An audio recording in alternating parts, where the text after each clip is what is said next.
Hello दोस्तों, आपके अपने YouTube channel Newton science online classes में आप सभी का स्वागत है। टेलीग्राम चैनल भी न्यूटन साइंस ऑनलाइन क्लासेस के नाम से। आज का वीडियो है टॉप 20 फिजिक्स के थ्योरी क्वेश्चन है जो वेरी वेरी इंपॉर्टेंट है, और वो भी एक ही टॉपिक है, यानी एक ही चैप्टर के है। जो चैप्टर है वर्क एनर्जी एंड पावर, कार्य ऊर्जा शक्ति के जो है टॉपिक है उसके क्वेश्चन है। तो आप वीडियो लास्ट तक जरूर देखना, और वेरी वेरी इंपॉर्टेंट है। बीच की जो थ्योरी और न्यूमेरिकल से बेसिक है, और अपने दोस्तों के साथ भी शेयर जरूर कर देना। क्वेश्चन नंबर है कि निम्न में से कौन सी राशि ऊर्जा का एक रूप है। निम्न में से कौन सी राशि ऊर्जा का एक रूप है। ऑप्शन ए है प्रकाश, बी ऑप्शन है दाब, सी ऑप्शन है सी संवेग, डी ऑप्शन है शक्ति। तो आप अपना कमेंट बॉक्स में आंसर जरूर दें। तो आपके अनुसार कौन सा आंसर होगा, किस में ऊर्जा रहती है। तो दाब में होते हैं, या प्रकाश में, या संवेग, या शक्ति। तो ऊर्जा किस में होती है। ऊर्जा आपको पता है प्रकाश में होती है। किस में होती है, प्रकाश। तो ऊर्जा एक रूप है प्रकाश, तो इसका राइट आंसर क्या होगा, ए ऑप्शन। प्रकाश में क्या होती है, ऊर्जा होती है। तो आपने पता है कि प्रकाश में ऊर्जा होती है। क्वेश्चन नंबर 2 एक न्यूमेरिकल बेसिक क्वेश्चन है, तो आप इसको भी याद। यदि बल की दिशा में कण के बल और विस्थापन दोनों को दोगुना कर दिया जाए तो कार्य हो जाएगा। ए ऑप्शन है 2 गुना, बी ऑप्शन है 4 गुना, सी ऑप्शन है आधा, डी ऑप्शन है 1/4 गुना। तो आपको पता है कि बल का कार्य सूत्र क्या होता है। तो कार्य सूत्र होता है W = F/dx।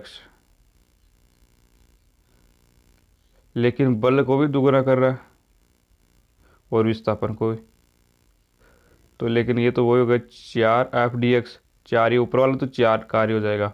तो कितना हो जाएगा, 4 गुना हो जाएगा। तो ये इसको हम डैश मानते हैं। तो W = 4W डैश, तो यानी 4 गुना कार्य हो रहा है। तो इसका राइट आंसर क्या होगा, बी ऑप्शन राइट आंसर होगा। 4 गुना हो जाएगा। यदि बल की दिशा में कण के बल और विस्थापन दोनों को दोगुना कर दिया जाए तो कार्य हो जाएगा 4 गुना। उसका सूत्र होता है W = F/dx, जिसमें बल को दोगुना करेंगे और इसमें विस्थापन को दोगुना करेंगे तो दोनों क्या हो जाएगा, 4 गुना हो जाएगा। अब नेक्स्ट क्वेश्चन है, निम्न में से कौन सा संरक्षित बल नहीं है। निम्न में से कौन सा संरक्षित बल नहीं है, यानी निम्न से कौन सा संरक्षित बल नहीं होता है। तो ये फर्स्ट ऑप्शन है गुरुत्वाकर्षण बल, बी ऑप्शन है कूलॉम बल, सी ऑप्शन है चुंबकीय बल, डी ऑप्शन है घर्षण बल। एक और होता है श्यान बल। कौन सा होता है, श्यान बल। तो ये 5 बल, उसमें 3 संरक्षित होते हैं और 2 असुरक्षित बल, यानी 2 संरक्षित बल नहीं होते हैं। तो इसका राइट आंसर क्या होगा, इसका राइट आंसर होगा घर्षण बल। क्या होगा, घर्षण बल। एक होता है श्यान बल, वो भी असुरक्षित बल होता है, और बाकी गुरुत्वाकर्षण बल, कूलॉम बल, चुंबकीय बल, तीनों क्या होता है, संरक्षित बल होते हैं। तो इनको भी याद रखना, ये एग्जाम की दृष्टि से वेरी वेरी इंपॉर्टेंट है। यदि एक पत्थर को ऊर्ध्वाधर ऊपर की ओर फेंका गया तो जो वापस पृथ्वी पर लौटता है। यदि एक पत्थर को ऊर्ध्वाधर ऊपर की ओर फेंका गया है, जो वापस पृथ्वी पर लौटता है, तो स्थितिज ऊर्जा अधिकतम कहाँ पर होगी। स्थितिज ऊर्जा अधिकतम कहाँ पर होगी। ऊपर जाते समय होगी, या अधिकतम ऊंचाई पर होगी, या वापस आते समय, या पृथ्वी की सतह पर। तो इसका राइट आंसर क्या होगा, ऊपर जाते समय, या अधिकतम ऊंचाई पर, या वापस आते समय, या पृथ्वी की सतह पर। तो इसका राइट आंसर होगा अधिकतम ऊंचाई पर। स्थितिज ऊर्जा किस पर अधिकतम होगी, अधिकतम ऊंचाई पर इसकी स्थितिज ऊर्जा होगी। Question number 5 very very important है। एक हल्के तथा एक भारी पिंड के संवेग समान, एक हल्के तथा एक भारी पिंड के संवेग समान है, किसकी गतिज ऊर्जा अधिक होगी। किसकी गतिज ऊर्जा अधिक होगी। तो इसका राइट आंसर था ए ऑप्शन हल्के पिंड की, बी ऑप्शन है भारी पिंड की, सी ऑप्शन दोनों की समान, डी ऑप्शन इनमें से कोई नहीं। तो आपके अनुसार इसका राइट आंसर क्या होगा, कमेंट बॉक्स में आंसर जरूर दें। तो किसकी गतिज ऊर्जा अधिक होगी, हल्के पिंड की अधिक ऊर्जा अधिक होगी। गतिज ऊर्जा अधिक होगी, किसकी गतिज ऊर्जा अधिक है, हल्के पिंड की। एक हल्के जिनके बारीक संवेग समान दे रखे हैं तब ऊर्जा पूछा है। क्वेश्चन नंबर 5 विषय संबंधित है। एक हल्के तथा एक भारी पिंड की गतिज ऊर्जा समान है। अब की बार क्या, गतिज ऊर्जा समान है। पहले वाले में संवेग समान थे और अब के संवेग पहुंच लिया, पहले गतिज ऊर्जा पूरा था। तो किसका संवेग अधिक होगा, किसका संवेग अधिक होगा। ए ऑप्शन है हल्के पिंड का, बी ऑप्शन है भारी पिंड का, सी ऑप्शन दोनों के बराबर, डी ऑप्शन इनमें से कोई नहीं। तो इसका राइट आंसर होगा बी ऑप्शन, भारी पिंड का संवेग अधिक होगा।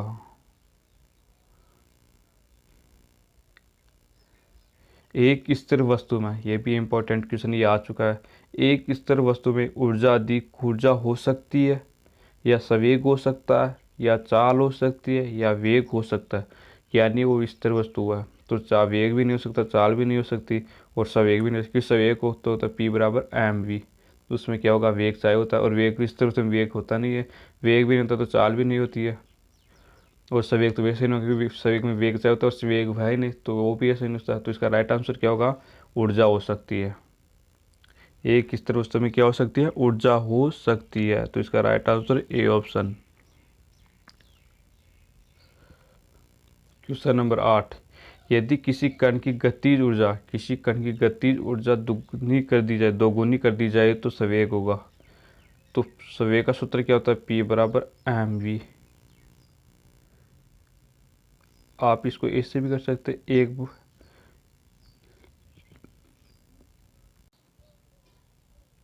तो इसका सूत्र देख वो होता है कि गति ऊर्जा सूत्र K बराबर 1/2 mv²। आप ऊपर भी m से गुणा करते हो, ये तो स्क्वायर हो जाएगा और नीचे हो जाएगा m, तो ये हो जाएगा 2m के, ये तो इधर जाएगा, ये हो जाएगा m² और v²। यानी ये बन गया 2m के बराबर हो जाएगा m² और v² है। तो m भी होता है उसका होता है संवेग का हो जाएगा p²।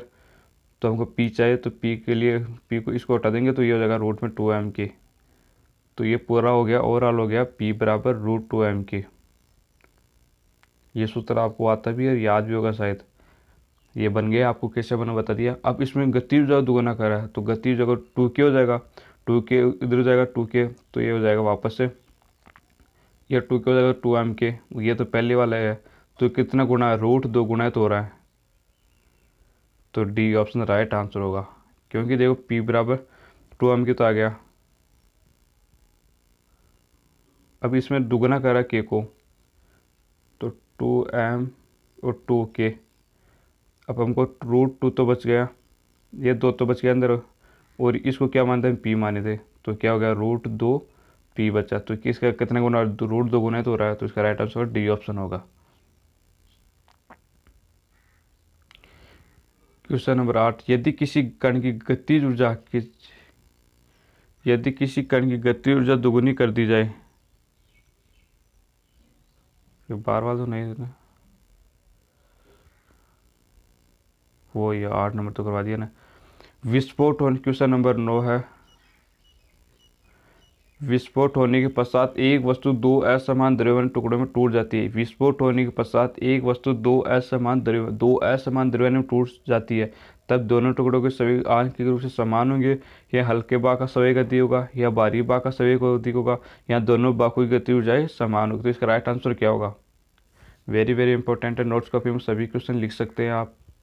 विस्फोट होने के पश्चात एक वस्तु दो असमान द्रव्यमान में टूट जाती है, तो इसका राइट आंसर क्या होगा, तब दोनों टुकड़ों के संवेग आंशिक रूप से समान होंगे। तो ए ऑप्शन राइट आंसर होगा, दोनों टुकड़ों के संवेग आंशिक रूप से समान होंगे। क्वेश्चन नंबर 10, एक बॉक्स को किसी ऊंचाई तक उठाने में किया गया कार्य निर्भर करता है। यानी किसी बॉक्स को आप उठा रहे तो उसका कार्य किस पर निर्भर करेगा, किस तेजी के साथ उठाया गया है या बॉक्स को उठाने वाले व्यक्ति की सामर्थ्य पर, ऊंचाई जहाँ पर इसे उठाया गया, जहाँ तक इसे उठाया गया, या कोई नहीं। तो आपका राइट आंसर क्या होगा, तो इसका राइट आंसर होगा सी ऑप्शन।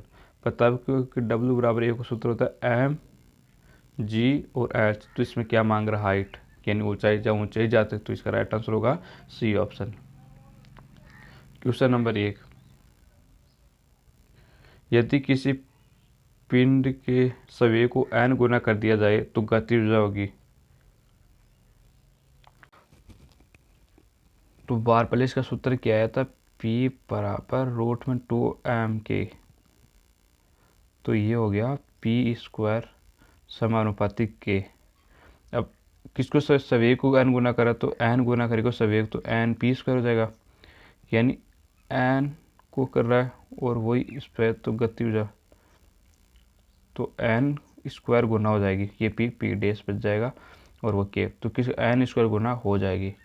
इसका सूत्र होता है P वही हमको पता है, बारहवीं बार सूत्र पी बराबर रूट 2m के। अब इसको स्क्वायर कर देंगे तो ये हो जाएगा, कि गति हो जाएगा, ये संवेग हो जाएगा, तो ये n स्क्वायर गुना हो गया। डी ऑप्शन राइट आंसर होगा। Question number 12 very very important है। दिए हुए चार कणों के संवेग समान है तो किस कण की गतिज ऊर्जा अधिकतम होगी। दिए हुए चार कणों के संवेग समान है, चारों कणों के क्या संवेग समान है, तो किस अधिकतम गति ऊर्जा पूछा है, प्रोटॉन की होगी या इलेक्ट्रॉन की होगी या न्यूट्रॉन की होगी या अल्फा कण की होगी। तो इसका राइट आंसर क्या होगा, जल्दी से राइट आंसर दे अपना कमेंट बॉक्स में।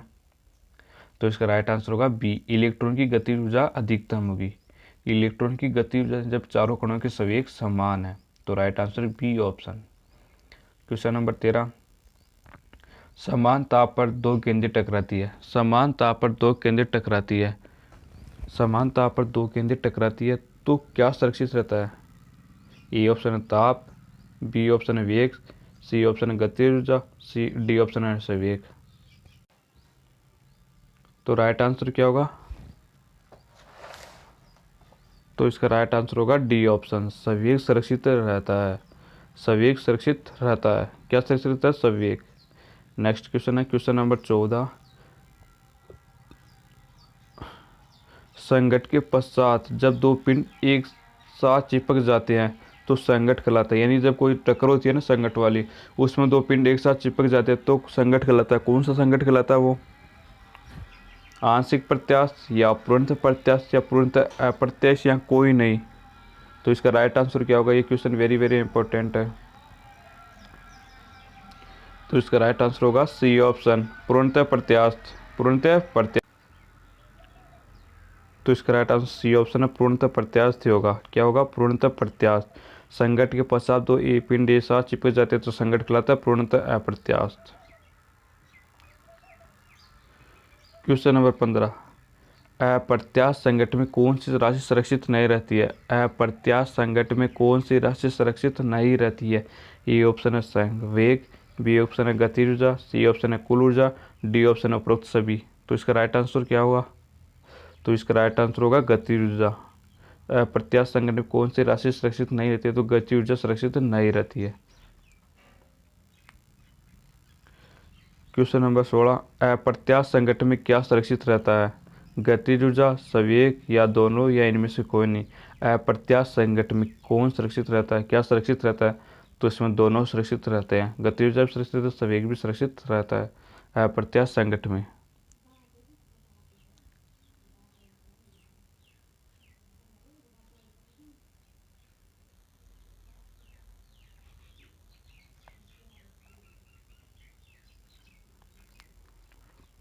क्वेश्चन नंबर 17 जब किसी बाह्य बल द्वारा किसी पिंड पर कार्य किया जाता है, जब किसी बाह्य बल द्वारा किसी पिंड पर कार्य किया जाता है केवल उसकी गति ऊर्जा बढ़ती है या केवल स्थितिज ऊर्जा बढ़ती है या दोनों गतिज व स्थितिज ऊर्जा बढ़ती है या कोई नहीं। तो इसका राइट आंसर होगा सी ऑप्शन, दोनों गतिज व स्थितिज ऊर्जाएं बढ़ सकती है, गतिज व स्थितिज ऊर्जाएं। क्वेश्चन नंबर 18 एक व्यक्ति एक दीवार पर बल लगाता है परंतु उसे विस्थापित नहीं कर पाता, इस स्थिति में, ये क्वेश्चन वेरी वेरी इंपॉर्टेंट है। एक व्यक्ति एक दीवार पर एक बल लगाता है परंतु उसे विस्थापित नहीं कर पाता है, इस स्थिति में उसने ऋणात्मक कार्य किया है, उस ऋणात्मक कार्य किया जो अधिकतम नहीं, उसने कोई कार्य नहीं किया, इसके द्वारा किया गया कार्य किया जाए, अधिकतम कार्य किया जाए, तो उसने आज का आंसर क्या होगा, उसने कोई कार्य नहीं किया है, क्योंकि उसने दीवार वाई की वाई है, उसने कोई विस्थापित नहीं, कोई कार्य नहीं किया, पता नहीं चला कि कार्य किया नहीं किया, उससे कोई बल लगाया तो उसने नगण्य बल था उसका, तो उससे उसने कोई कार्य नहीं किया। राइट आंसर होगा।